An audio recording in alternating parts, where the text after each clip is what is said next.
And all of this data is the data that the Fed is looking at. The Federal Reserve's looking at this, and they're looking at these two major things. They're looking at, hey, what's the employment picture and what's the inflation picture? And then based on that data, they're trying to decide, do we need to cut interest rates or do we need to increase interest rates? And cutting interest rates is this is just speaking like with a very broad brush, but when you cut interest rates, it's going to be stimulative, all things being equal, for the economy. And if you increase interest rates, you're trying to slow the economy down. You're trying to kind of you're trying to tap on the brakes of the economy. And so this is data that any of you can access. If you just type in CME Fed Watch, you can find this. And I'll kind of explain this so that way you can understand it the way I look at it.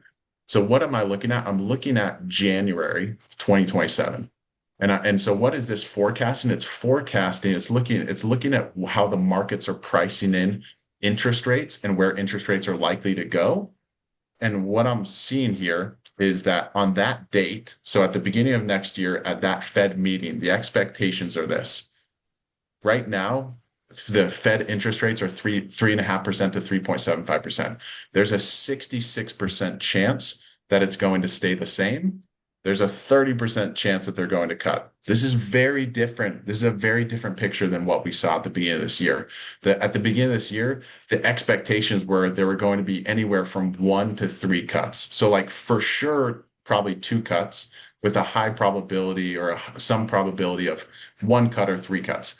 So that's clearly shifted. And so now we're looking at maybe there might be 1 cut. So this is just kind of a massive shift in how the Fed is looking at interest rates over this next kind of 6 to 8 months.